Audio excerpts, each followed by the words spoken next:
Bismillahirrahmanirrahim. Assalamualaikum warahmatullahi wabarakatuh. Semangat pagi anak-anak. Bagaimana kabarnya? Semoga sehat dan bahagia selalu. Berjumpa lagi dengan Pak Guru. Kali ini kita lanjutkan materi tentang tata cara sholat fardu lima waktu.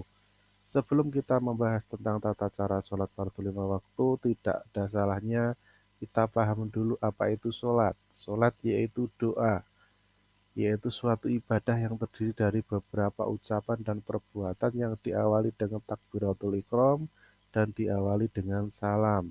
Sehingga pada intinya sholat itu merupakan doa hambanya kepada Allah Subhanahu wa Ta'ala. Setelah kita mengerti apa itu sholat, maka kedudukan sholat merupakan hal yang paling penting karena kedudukan sholat merupakan tiang agama. Siapa yang mendirikan sholat, maka dia termasuk orang yang mendirikan agama. Karena apa? Pada suatu ketika nanti di alam barzah, ibadah yang pertama kali dihisab adalah sholat. Sesuai hadis at-Tabrani, sesungguhnya yang pertama kali dihisab di atas seorang hamba di hari kiamat nanti adalah sholatnya.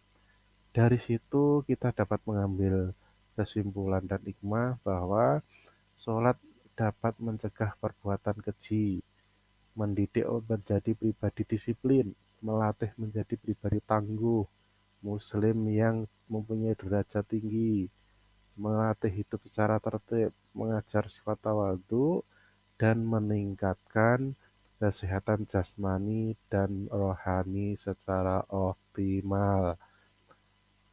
Nah, hukum meninggalkan sholat, sholat ketika meninggalkan dengan sengaja, maka dia bisa dihukumi kafir atau murtad. Kafir atau murtad itu merupakan bisa dikatakan keluar dari agama.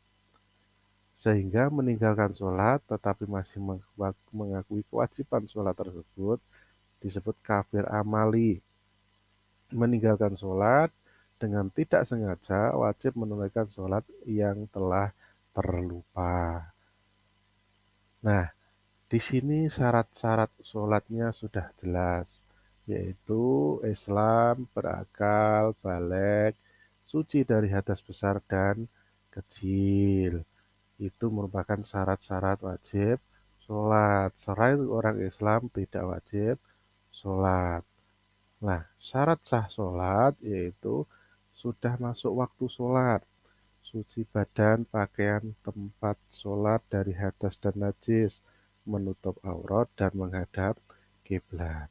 Setelah syarat sah sholat dan syarat wajib sholat, maka sesuatu yang dianjurkan sebelum sholat yaitu yang pertama azan.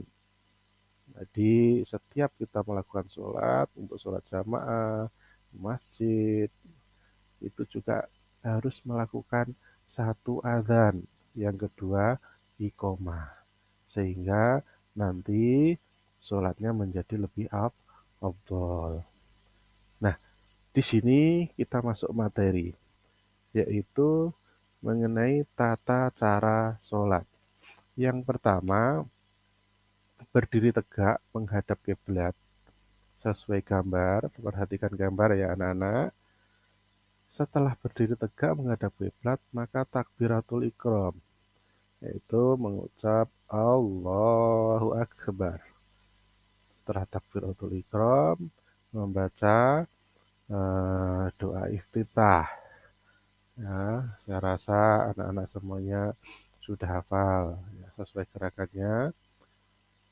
Selanjutnya, setelah membaca doa iftitah, yang kelima membaca surat Al-Fatihah. Diawali dengan membaca ta'awud dan basmalah. Kemudian membaca salah satu surat atau ayat Al-Quran yang dianggap mudah. Tadi bebas, tidak ada kewajiban surat apa aja. Itu diperbolehkan. Yang selanjutnya yaitu ruko. Sesuai gambar, ruko ketika ruko melaksanakan ruko, berdiri, ruko itu badan condong 90 derajat. Selanjutnya sujud condongnya 135 derajat. Itu tata cara ruku. Nah, bacaan ruku, subhanallah, Allahu Rabbu wa bihamdi. Jadi untuk bacaan saya rasa anak-anak juga sudah hafal. Kita tinggal mempraktekkan. Yang selanjutnya adalah iktidal. Nah, iktidal itu berdiri tegak, tangan kembali seperti semula. Ya. Selanjutnya sujud. Tadi sudah ada gambar bahwa sujud itu 135 derajat. Sehingga sholat itu tidak hanya melakukan gerakan-gerakan yang semau kita. Ada tata caranya. Yang selanjutnya duduk iftiros. Ya, bisa kita lihat duduk iftiros itu kaki sebelah kiri dipakai duduk eh, oleh pantat, kaki sebelah kanan dibuat dipancatkan. Itu duduk iftiros. Ya. Selanjutnya sujud kedua seraya membaca takbir Allahu Akbar. Dilanjutkan berdiri. Yang kedua diiringi bacaan takbir. Sebelum diri disunahkan duduk sebentar, seperti duduk di antara dua sujud. Jadi sifatnya sunnah. Yang ke-13 adalah rakaat kedua. Cara dan sikap rakaat kedua ini sama dengan rakaat pertama. Jadi kita tinggal mengulang saja. Gerakan-gerakannya sama. 14 duduk tasyahud awal pada rakaat kedua. Tasyahud awal dengan tasyahud akhir itu beda. Bedanya di bacaan. Kemudian membaca sholawat. Yang nomor 16, pada tasyahud awal ini disertai dengan doa yang singkat. Terakhir adalah yang nomor 17, tasyahud akhir atau tahiyat akhir pada rakaat ketiga. Itu kalau sholat maghrib, kalau sholat isya pada rakaat keempat. Kalau sholat subuh berarti pada rakaat kedua. Itu untuk tasyahud akhir. Nah, yang terakhir adalah salam, di mana ketika kita mengucapkan salam, maka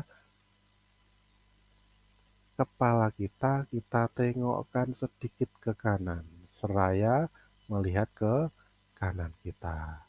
Setelah salam kedua, kita tengokkan ke kiri, seraya melihat ke kiri kita. Demikian anak-anak, pembelajaran kita kali ini tentang tata cara sholat fardu 5 waktu. Semoga bermanfaat sehingga anak-anak lebih meningkatkan lagi dalam hal tata cara sholat. Dari Bapak, apabila ada kurang lebihnya mohon maaf. Akhiru kata, wabillahi taufiq wal hidayah. Wassalamualaikum warahmatullahi wabarakatuh.